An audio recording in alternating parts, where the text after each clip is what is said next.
என் நெஞ்சில் குடியிருக்கும் என் அன்பான பக்தர்களே, என் நண்பர்களே, சிவாய நமவோம். ஐயா, இன்னைக்கு உங்ககிட்ட நேரொலியில் பேச வந்திருக்கேன். சில பேர் கேள்வியும் என் மனசில் இருக்க பதிலும் இப்போ சொல்ல போகிறேன். ஒருத்தருக்கு தனித்தனியாக சொல்ல முடியாது, அதனால் இந்த காணொலியில் உங்களுக்கு சொல்ல போகிறேன். நிறைய பேர் சில பேர் என்ன கேட்குறாங்க, நீங்கள்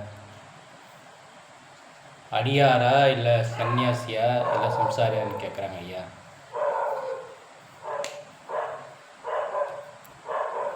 காவி துணி போட்டு கட்டிக்கிட்டு இருக்கிறவங்க, ருத்ராட்சம் போட்டவங்களாம் அடியாரும் இல்லை. காவி துணியை கட்டிக்கிட்டு நான் எல்லாத்தையும் முற்றும் திறந்துட்டேன் அப்படின்னு இருக்கிறவங்க சொல்கிறவங்களும் அடியார் கிடையாது. முற்றும் திறந்துட்டா என்னது? காவி துணி கட்டிட்டு குடும்ப வாழ்க்கையில் இல்லாமல் தனியாக போய் இருக்கிறவங்க முற்றும் திறந்துட்டுன்றாங்க. அது எல்லோரையும் நான் குறை சொல்ல, அப்படி திறந்தவங்க இருக்கிறாங்க, அது அவங்கவுங்களுக்கு தெரியும். அப்படி திறந்தவங்க சொல்ல மாட்டாங்க, நான் முற்றும் திறந்துட்டேன் ஒரு வாட்டி கூட சொல்ல மாட்டாங்க. நம்மளே சொன்னால் கூட திருப்பி பதில் சொல்ல மாட்டாங்க. முற்றும் நான் திறந்துட்டேன் சொல்கிறவங்க அவங்க முற்றும் திறக்கலன்னு தான் அர்த்தம். அதுக்கு விளக்கம் சொல்கிறேன், கேளுங்க. தனித்தனியாக சொல்ல முடியாது. அவருக்கு ஒரு பக்தர் ஒருத்தர் கேட்டதுக்கு, முற்றும் திறந்ததுன்னா என்ன நீங்கள் சொல்லுங்கள், உங்களுக்கு தெரியுமா? எல்லாத்தையும் விட்டுட்டேன், நான் சம்சாரி கிடையாது, குடும்பஸ்தன் கிடையாது, காவி துணி கட்டிட்டேன், ஒரே ஒரு வேட்டி தான் இருக்குது, ஒரே ஒரு ருத்ராட்சம் தான் இருக்குது, நான் ஐயா மட்டும்தான் இருக்கிறேன் அப்படின்னு சொல்லிட்டு இருக்குன்னா அது முற்றும் திறந்தது கிடையா? சொல்கிறேன். சம்சாரியாக இருக்கிறதும் அவ்வளோ ஈஸி கிடையாது, குடும்பஸ்தனாக இருக்கிறதும் அவ்வளோ ஈஸி கிடையாது. முற்றும் திறந்துட்டேன் நான் சன்னியாசின்னு சொல்கிறதும் அவ்வளோ ஈஸி கிடையாது. ரெண்டுமே கஷ்டம்தான் வாழ்க்கையில். இறைவன் ஏன் படைக்கிறார்? நம்மளை ஏன் படைச்சிருக்கார் இறைவன்? மனிதன் ஏன் படைச்சிருக்கார்? மிருகம் ஏன் படைச்சிருக்கார்? உணர்வு ஏன் படைச்சிருக்கார்? இறைவன் ஒரு காரணத்துக்காக நம்மளை படைச்சிருக்கிறாரு. அவருக்கு வேலை இல்லாமையாக நம்மளை படைச்சிருக்காரு. ஒவ்வொரு வேலையாக இருக்குது. அவருக்கு படைக்கிற வேலை, அவர் படைச்சி தான் நம்ம செய்கிற வேலை. அப்போ நம்ம காரணத்துக்காக தான் நம்மளை படைச்சிருக்காரு. ஏதோ ஒரு காரணத்துக்காக ஒரு வேலை கொடுத்துருக்காரு. அதெல்லாம் நம்ம திறந்துட்டு முற்றும் திறந்துட்டேன் அப்படின்னு சொல்கிறது எந்த விதத்தில் நியாயம் இல்லையா? முற்றும் திறந்தவங்க இருக்கிறாங்க, அதுக்குன்னே அவரை படைச்சிருக்கிறாரு. ஆனால் அவங்க வாயில் நான் முற்றும் திறந்துட்டேன்னு சொல்ல மாட்டாங்க. அவங்களுக்கு எல்லாமே தெரியும். தெரியாது ஒன்றும் கிடையாது, எல்லாமே தெரியும் அவங்களுக்கு. அவங்க முற்றும் திறந்தவங்க, எல்லாமே தெரியும். என்ன நடக்க போகுது, வாழ்க்கை என்ன நடக்க போகுதுன்னு எல்லாமே முன்கூட்டியே தெரியும். அவங்க தான் முற்றும் திறந்தவங்க. அப்படின்னா என்ன? நீங்கள் அப்போ நீங்களே சொல்கிறீங்களா, அப்போ நீங்கள் முற்றும் திறக்கலையா? முற்றும் திறக்கிறதுக்கு ஒன்று இருக்குது. முற்றும் நான் திறக்கிறது, நமக்கு கொடுத்த வேலையை விட்டுட்டு எதுவுமே செய்யாமல் நம்ம ஒரு இடத்துல உட்காரது, அது முற்றும் திறந்தது கிடையாது. அது வேற அர்த்தம். அது இறைவன் ஏன் படைச்சார்? எனக்கு ஒரு வேலை கொடுத்துருக்காரு, உனக்கு ஒரு வேலை கொடுத்துருக்காரு. அவர் ஒரு முடிவு பண்ணியிருக்கிறார். குடும்பஸ்தன்னா அவ்வளோ ஒன்றும் இல்லையா?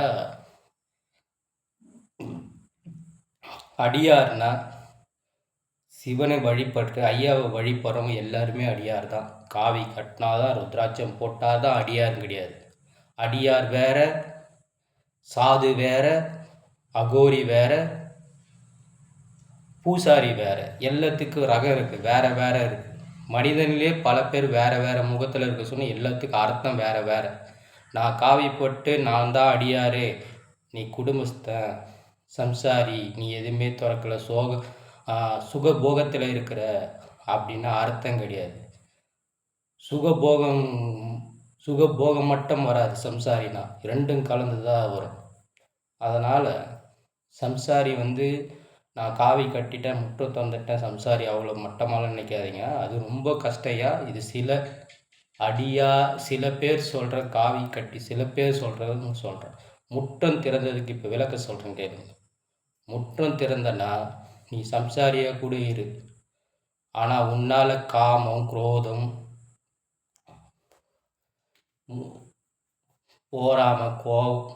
போராம தான் அப்படி அதை கண்ட்ரோல் பண்ண முடியாதவன் தான் சம்சாரி. ஏன்னா இந்த காமம் கோபம் இது எல்லாமும் கலந்ததான் சம்சாரி. முற்றும் திறந்தவங்க சம்சாரியாக இருந்தால் கூட இதை எல்லாத்தையும் கடைப்பிடிச்சு யார் இருக்கிறாங்களோ அவங்க தான் முற்றும் திறந்தவங்க. நான் சொல்கிறது உங்களுக்கு புரியுதா? காமம் குரோதம், சில பேர் நானே வாழணும் அப்படி இதெல்லாத்தையும் கண்ட்ரோலில் பண்ணி காமத்தை பார்த்தாலும் என்ன வராமல் கோபம் வராமல் ஒரு கட்ட மாதிரி அப்படி இருக்கிறவங்க தான் முற்றும் திறந்தவங்க. இதுதான் முற்றும் திறந்தவங்களுக்கு அர்த்தம். நல்லா யோசித்து நல்லா அடியாக இருக்குன்னா இதுதான் முற்றும் திறந்தவங்க. அதை விட்டுட்டு நான் எல்லோருமே குறை சொல்லையா, சில பேரை சொல்கிறேன். ஐயா பேரில் சொல்லி சில பேருக்கு மனசை காயப்படுத்துகிறவங்க மட்டும் சொல்கிறேன். இதுதான் அர்த்தம் முற்றும் திறந்தவங்க. எல்லாத்தையும் எதை காமத்தை பார்த்தாலும் கண் இறைவன் படைச்சிருக்கிறாரு. கெட்டதை பார்த்தே ஆகணும், கெட்டதை கேட்டே ஆகணும். பார்த்தாலும் சரி அது தவறான உள்ளத்தை சுத்தமாக வச்சுருக்குதான் முற்றும் திறந்தவன். இந்த காமத்தை குரோதத்தை போராமல் இதெல்லாம் கண்ட்ரோல் பண்ணுறவங்க தான் முற்றும் திறந்தவன். அது அவ்வளோ ஈஸி கிடையாது. முற்றும் யாரும் திறக்க முடியாது.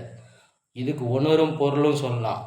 முற்றும் திறந்ததுன்னு என்ன, இதையும் நீ கண்ட்ரோல் பண்ணிட்டு கூட நீ எல்லாத்தையும் விட்ட, குடும்பத்தை விட்ட, எல்லாத்தையுமே விட்ட, எல்லாமே பண்ணிட்ட, அப்போ கூட நீ முற்றும் திறந்தவனே கிடையாது. உன் பூத உடம்புல உன் உடம்பு விட்டு விலகிற வரைக்கும் உன்னால் முற்றும் திறக்கவே முடியாது. அப்படியே முற்றும் திறந்தவர்னா அது பெரிய மகானாக தான் இருக்க முடியும். மைண்டை கண்ட்ரோல் பண்ணுறவங்க தான் இருக்க முடியும். சும்மா நான் முற்றும் திறந்தேன், அப்போ முற்றும் திறந்தனா உனக்கு ஏன் பசி வருது?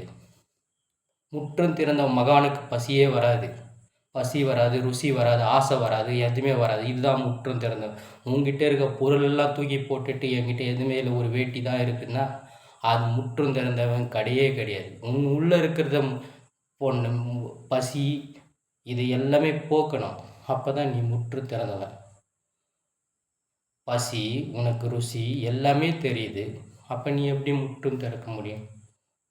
உன் ஜீவ ஆன்மாவே தனியாக நீ உன் பூத உடலை விட்டு வெளியே உன் ஜீவ ஆன்மா ஒலிக்குதோ உன் எதிரிலேயே, அப்போ தான் நீ முற்றும் திறந்த. முற்றும் திறந்தது அவ்வளோ ஈஸி கிடையாதையா? எல்லோரும் சொல்லிடலாம் நான் முற்றும் திறந்துட்டேன். முற்றும் திறப்பது அவ்வளோ ஈஸியானது கிடையாது. முற்றும் திறந்தவன் இறைவனை அடைந்து விட்டான் என்று அர்த்தம். முற்றும் திறப்பதற்காக தான் நான் இறைவனிடம் நெருங்கி கொண்டிருக்கிறேன், இறைவன் என்னை நெருங்கி கொண்டிருக்கிறார். பொருள் அதுதான். நானே இன்னும் நான் என்று வார்த்தை சொல்லக்கூடாது. என் ஜீவ ஆன்மாவே இன்னும் முற்றும் திறக்கவில்லை. நான் என் ஜீவ ஆன்மா குடும்பஸ்தனாக இருந்தால், நான் காவி அணைந்தால், ருத்ராட்சம் அணைந்தால், சம்சாரியாக இருந்தால், நீங்கள் இதெல்லாம் விட்டுட்டு இருந்தால் நீங்களும் முற்றும் திறந்தவர்கள் அல்லையா? அதை உணர்வாட்டி சொல்லாதீங்க. உங்கள் ஜீவ ஆன்மா உங்கள் பூத உடம்பு உள்ளே இருக்கும் பொழுதே உங்கள் முன்னால் ஒலித்து நின்றால் அது முற்றும் திறந்தவர். நீங்களும் நானும் இறைவனை தேடிக்கொண்டே இருக்கிறோம். நீங்கள் எப்படி வாழ்கிறீர்களோ அதை பொறுத்த வரைக்கும் தான் இறைவன் உங்களை தேடி வருவான். இதுதான் ஐயா முற்றும் திறந்தது. நான் காவி அணிந்திருக்கிறேன், ருத்ராட்சம் போட்டிருக்கேன்னா அவ்வளோ கேவலம் அல்ல. அவ்வளோ குடும்பஸ்தனா வாடுறது அவ்வளோ ஈஸியல். இறைவனை அடைய நான் இறைவனை தேடிக்கொண்டே இருக்கிறேன். இதுதான் முற்றும் திறந்தது. முற்றும் திறப்பது அவ்வளோ ஈஸி அல்ல. யாரும் உணர்வு முறை அடுத்தவர்கள் மனதை காயப்படுத்தாதீர்கள். ஆன்மீகம் என்பது அவ்வளவு ஈஸி அல்ல, இறைவனை அடைவதும் அவ்வளோ ஈஸி அல்ல. தியாகம், நிறைய தியாகம் பண்ண வேண்டியது இருக்குது. இறைவன் எதற்கு படைத்தான் அந்த வேலையை முதல் செய்யுங்க. அதுதான் முற்றும் திறந்தது. இறைவன் ஒரு காரணத்துக்காக படைத்திருக்கிறார், உங்களை இயக்கி கொண்டிருக்கிறார். அதை விட்டு நான் முற்றும் திறந்து விட்டேன் அப்படி என்று அடுத்தவரை ஏளனமும் பேசக்கூடாது, தெரியாமவும் பேசக்கூடாது. இது கலி உலகம். இக்கலி உலகத்தில் பணம் முக்கியமானது. இறைவனை அடைய, இறைவனுக்கு தேவையானதை வாங்க கூட இங்கே பணம் வேணும். நான் முற்றும் திறந்துட்டேன், வேட்டி தான் இருக்குது, நான் யாருக்கிட்ட வாங்க மாட்டேன் அப்படின்னா உங்களுக்கு ஏன் பணம் வேணும்? பசி வேணும். முற்றும் திறந்தவனுக்கு பசிக்காது, ருசிக்காது, காமத்தை நினைக்க தோணாது. இதை எல்லோருக்கும் நான் எல்லோரும் குறையா சொல்ல. மகானும் இருக்கிறார், அவர் முற்றும் திறந்தவர்கள். அவர்கள் எதுவும் தேவையில்லை என்று உறங்கிக் கொண்டு இறைவனை மட்டும் நினைத்து கொண்டு இருக்கிறார். அவர்கிட்ட போய் உங்களுக்கு இது வேணுமா அது வேணுமா கேட்டால் அவர் எதுவும் வேணாதான் சொல்லுவார். ஏன்னா அவர் ருசி அறியாதவர், பசியை அறியாதவர். அவர் முற்றும் திறந்தவர்கள். முற்றும் நான் திறந்து விட்டேன் என்று யார் ஒருவர் கூறுகிறாரோ, ஒருத்தவர் கூறுகிறார் தன் வாயால், அவர் முற்றும் திறந்தவர் இல்லை. ஓம் நமச்சிவாய சிவாய நம ஓம். யார் மனதில் காயப்படுத்தவும் புண்படுத்தவும் சொல்லவில்லை. முற்றும் திறப்பதற்கு அர்த்தம் சொல்கிறேன். நான் தேடிக்கொண்டு இருக்கிறேன். முற்றும் திறப்பது எப்படி என்று எனக்கே தெரியவில்லை.